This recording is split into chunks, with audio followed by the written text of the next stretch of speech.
Nah di sini apa? Tuhan itu sebetulnya kalau melihat Indonesia ya, atau itu sangat ini, Indonesia itu sudah sediakan keberlimpahan yang luar biasa.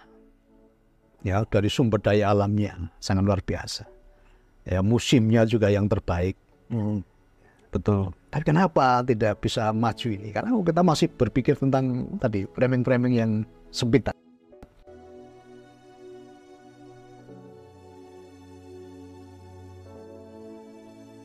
Makanya saya sering berpikir selama ini banyak orang kan menanti-nantikan Satrio Piningit. Ya kan? Ya.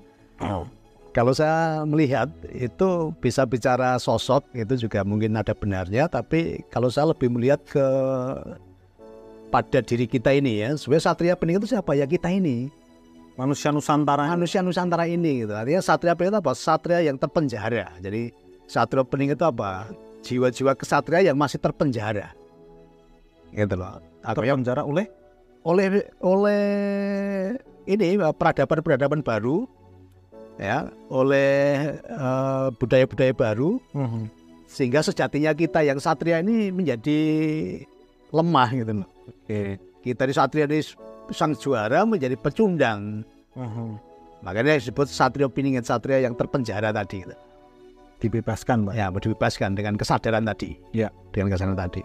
Jadi kalau bicara yang masih menunggu Satrio Piningit, kenapa kita tidak menjadi satria itu sendiri gitu ya. Jadi kalau masing-masing kita ini menjadi satria yang sudah terbebaskan tadi, yang sudah tidak terpenjara oleh pola pikir yang kecil tadi, ya bangsa ini pasti akan menjadi bangsa yang besar. Ya. Ya, jadi bukan hanya menunggu satu sosok, nggak akan mampu kalau cuma satu sosok. Ya, justru ini bicara Satrio Piningit ya kita semua ini loh. Kita semua ini satria-satria yang sekarang ini masih terpenjarakan. Ya, masih penuh dengan portal-portal yang membatasi kita. Masih penuh batasan-batasan tadi. Kenapa? Terdegradasi oleh nilai-nilai ajaran yang dari luar kan gitu kan. Betul. Ya, dan memang kita terpanggil, Pak. Terpanggil ya, terpanggil ya. Jadi nggak usah nunggu Satrio Piningit, tapi jadilah satria itu sendiri. Betul. Ya, yang sudah terbebaskan dari batasan-batasan tadi kan itu kan. Ya, yang sudah menyadari bahwa kita ini keturunan bangsa yang besar, punya nilai peradaban yang tinggi. Ya tuh, itu bangsa lain tuh terkagum-kagum dengan kita, tapi kadang kita terbalik. Terkagum-kagum dengan bahasa asing kan, bahasa luar kan, kan. Bahkan yang kita kagum itu di sana sudah nggak dipakai kan gitu kan. Nah, maka sadari dulu. Itu banyak orang dulu datang ke sini itu kan apa? Melihat nilai budaya yang tinggi, ya, nilai pengajaran yang tinggi kan ini kan. Betul. Ya, jadi ayo tidak usah menunggu Satrio Piningit, tapi jadilah kita satria-satria yang sudah terlepas dari penjara-penjara pikiran tadi. Oke. Ya, bisa di-spill sedikit nih, Pak. Ya, ASEAN-nya apa? ASEAN kesadaran Nusantara, ya, kesadaran Nusantara. Kita akan mengundang narasumber yang punya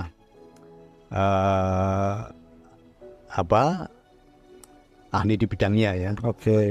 Mereka juga sudah pengamat, pemerhati dan pelaku tentang budaya dan nilai-nilai luhur Nusantara ini kan. Yang mau kita bangun lagi bahwa bangsa kita ini bangsa yang besar. Kita ini menjadi bagian dari bangsa yang punya peradaban tinggi. Ya, punya nilai-nilai yang adiluhung kan gitu kan. Betul. Nah, selama ini kita banyak orang tidak sadar karena lebih mengakomodasi ajaran-ajaran dari asing ya, dari asing. Iya, betul, Pak. Yang itu mendegradasi nilai-nilai kebesaran kita tadi. Kita yang besar akhirnya direndahkan oleh budaya-budaya asing kan itu kan. Apapun kemasannya itu kan gitu. Nah, ini harus kita bangun kesadaran itu. Ya. Kita ini sebenarnya sudah ditakdirkan menjadi bangsa yang besar. Nah, nilai-nilai itulah yang harus kita tanamkan lagi di masyarakat gitu kan. Ya.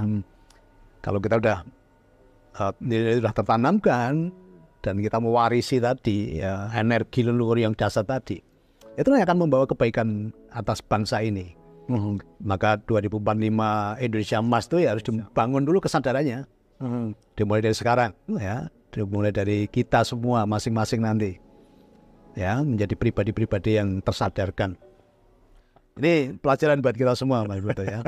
Nah makanya nanti di ulang tahun yang kita bersyukur, kita isi rasa syukur dengan apa? Dengan perbuatan-perbuatan yang baik. Ya. Mengedukasi, mentransformasi ya kan. Kayak sadari bangsa yang besar kita ini kan itu. Oke, salah satunya melalui acara tadi ya, Sarasian tadi. Sarasian tadi.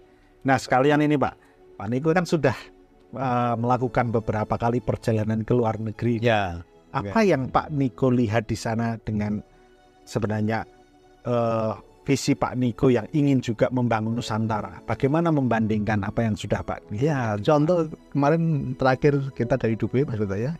Kalau kita lihat negeri padang pasir itu, kita semua padang pasir kan. Betul. Tapi kenapa menjadi pusat ekonomi dunia dan sangat maju di sana? Ya, bangunan mercusuar, banyak pusat bisnis dibangun di sana. Ya. Kenapa mereka walaupun tanda kutip mereka itu negara Islam judulnya, tapi kehidupannya kan sangat bebas. Iya, betul. Ya, memberi kebebasan modern kan itu kan. Ya, sudah tidak lagi berpikir tentang agama malah di sana itu. Semua diberikan hak yang sama. Betul. Semua hak asasi manusia sangat diperhatikan. Sudah tidak ada lagi framing-framing yang menjurus ke rasis kan gitu kan. Ya. Bahkan sangat terbuka Pak. Sangat terbuka. Kita lihat ya. Ya. Nah, dunia itu sebenarnya kan membutuhkan itu, keterbukaan tadi gitu loh. Kalau rasis ya orang mau masuk aja takut. Betul. Justru tadi negara yang padang gersang tadi justru sekarang menjadi pusat perekonomian dunia kan begitu. Iya. Kenapa? Keterbukaan. Hak yang sama ya, mereka melihat dari sisi Tuhan yang universal, semua punya hak yang sama. Ya, tidak ada perbedaan antara orang lokal dengan pendatang kan gitu kan. Semua punya hak yang sama. Nah, maka mari kita belajar negara yang notabene penuh dengan kekurangan aja bisa makmur ya, bisa menjadi negara yang besar seperti itu. Apalagi Indonesia. Ya, bangun kesadaran itu.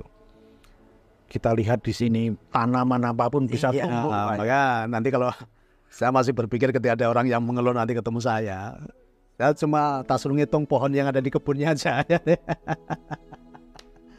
Karena ternyata kalau ukur di Dubai itu orang kaya itu orang yang punya banyak pohon ya. Dihitung dari jumlah pohon yang ada di rumahnya kan itu kan. Ya, pohon sangat mahal. Ya, satu pohon 1 miliar Mas Vito ya. Nah, tanahnya saja impor ya, tanah dan pohonnya impor. Coba kita hitung aja pohon yang ada di rumah kita. Iya. Ini kadang kita ini kurang bersyukur, kurang bisa menikmati keindahan dan kelimpahan yang Tuhan telah sediakan tadi. Lalu berpatokan dengan yang di luar sana.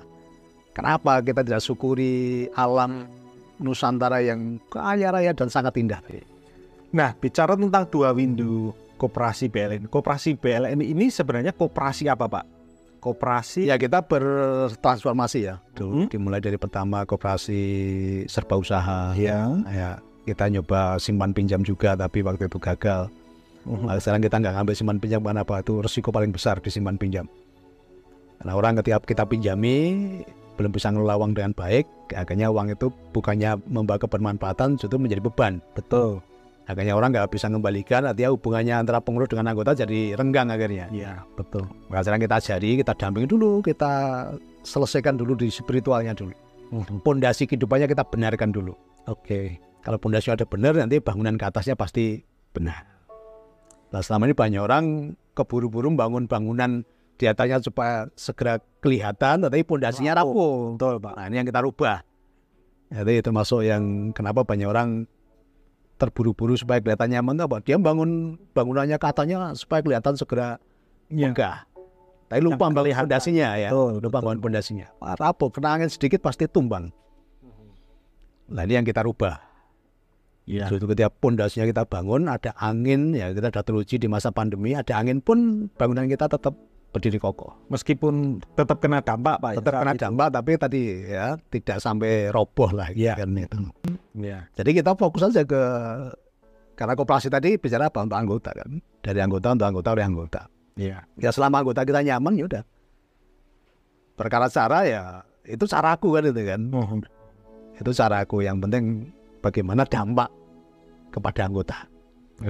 Ya kadang banyak orang tuh ngukurnya kebanyakan lah, ya kebanyakan ini kan belum terbukti menyejahterakan anggotanya kan, kan. Karena saya itu udah mengamati koperasi udah lama kan itu kan. Tentu saya belajar dari koperasi-koperasi yang sudah ada itu. Dan menjadi pembeda, Pak. Pembeda akhirnya kan itu kan. Kalau yang udah ada pakainya ini dan ternyata tidak menyejahterakan masyarakat, tidak menyejahterakan anggotanya, ya kami coba pakai cara yang ini kan gitu. Dan buat apa dilanjutkan dengan cara yang sama? Makanya kan, justru kan kita udah buktikan tadi kan, di masa pandemi, di ujian yang semua manusia mengalami, Iya. kita bisa melewati badai itu gitu. Kita bisa melewati ujian itu. Sekarang apa yang mau dipermasalahkan? Dan kami pun tetap belajar juga bagaimana memperbesar kapasitas. Ya. Kami tidak merasa puas diri enggak gitu. Kami masih penuh kekurangan. Gitu kan. Kalau ada orang memberi masukan yang positif, kami pun akan lakukan kan itu kan. Gitu. Kami sangat terbuka. Iya. Iya. Bahkan kalau banyak orang menawarkan cara yang lebih bagus dan buat dampak bisa menyejahterakan anggota, kami pun akan ikut kan itu. Betul. Ya. Nah, untuk sampai saat ini bentuknya adalah koperasi pemasaran. Sekarang karena banyak unit usaha yang ada di tempat kita, maka kemarin hasil konsultasi dan pemikiran bersama kita rubah koperasinya dari koperasi jasa menjadi koperasi pemasaran. Karena memang di tempat kita juga banyak produk. Ya. Sudah ada berapa unit usaha, Pak, sekarang? Ya, nanti kalau kita sebutkan nanti dikira sombong ya. Nanti ini kadang dimanfaatkan orang lain itu kan. Nah, kemarin kita lihat juga ada yang memanfaatkan itu gitu kan. Nah, jadi ya kita banyak gitu aja lah. Banyak dan semuanya memberikan manfaat. Ya, dampaknya lapangan kerja tumbuh, perekonomian di setiap daerah yang itu bangkit kan itu kan. Ya, kita berpikir itu aja sekarang. Kita nggak usah. Nanti kalau kita ngitung dan sampaikan nanti ya ada yang kena jantung, Pak. Ya kita tetap rendah hati, itu semua karena kebaikan Tuhan. Iya. Karena campur tangan Tuhan, ya bukan karena kekuatan kita, bukan karena kekuatan Niko, bukan. Betul. Ya semua karena anugerahnya. Karena Pak Niko ingin menjadi saluran berkah. Iya, dia saluran tadi kan. Kita ini apa cuma alatnya, kita ini cuma hamba kok. Tidak ada yang kita banggakan, nggak ada kan gitu. Oke, 16 tahun koperasi Bahana Lintas Nusantara.